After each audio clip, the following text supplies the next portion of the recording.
আম পুড়িয়ে যাওয়ার আগে ভাবলাম একটা পাকা আমের পুডিং তৈরি করা যাক।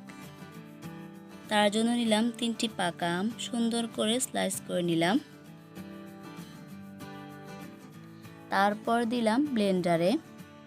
তারপর দিলাম হাফ কাপ চিনি আর দিয়ে দিচ্ছি 1 কাপ দুধ। তারপর স্বাদ মতো লবণ দিয়ে আমি এগুলাকে ব্লেন্ডারে ব্লেন্ড করে নিচ্ছি।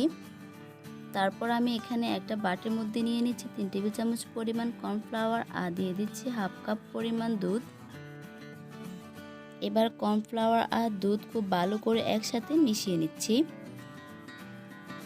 তারপর আমগুলা খুব ভালো করে ব্লেন্ডারে ব্লেন্ড করে নিয়েছি।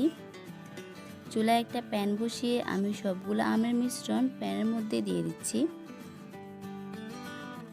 এটা অনবরত নাড়তে থাকবো। যখন আমের মধ্যে বলক চলে আসবে তখন আমি এর মধ্যে আগের থেকে যে কর্নফ্লাওয়ার মিশ্রণটা মিশিয়ে রেখেছিলাম ওটা দিয়ে দেব। এটাকে অনবরত নাড়তে থাকবো। বেশ কিছুক্ষণ নাড়ার পর এটা এরকম ঘন হয়ে যাবে।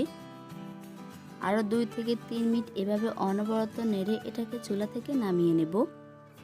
এখন এটা পুডিংয়ের জন্য একদম তৈরি। এখন আমি এটাকে চুলা থেকে নামিয়ে নিচ্ছি। পুডিংটা সেট করার জন্য আমি এখানে একটা পাত্রে কিছুটা পরিমাণ ঘি মেখে এখন আমি সমস্ত পুডিংয়ের মিশ্রণ এর মধ্যে দিয়ে দিচ্ছি আর এটাকে নর্মাল ফ্রিজে রেখে দিচ্ছি 2 থেকে 3 ঘন্টার জন্য। 2 ঘন্টা পর পুডিংটা খুব ভালোভাবে সেট হয়ে গেছে। এখন আমি এটাকে মোল্ড থেকে ছাড়িয়ে নিচ্ছি। যেহেতু এখন পাকা আমের সিজন, তাই আপনারা বাসায় অবশ্যই একবার হলে এই পুডিংটা তৈরি করে দেখবেন। মন প্রাণ দুটোই ঠান্ডা হয়ে যাবে। আশা করি আমার আজকের রেসিপি আপনাদের কাছে ভালো লেগেছে। ভালো লাগলে একটা লাইক দিবেন আর আমার চ্যানেলটিকে সাবস্ক্রাইব করে আমার পাশে থাকবেন। আজ এ পর্যন্ত, ভালো থাকবেন সবাই। আবার দেখা হবে নতুন কোনো রেসিপি নিয়ে।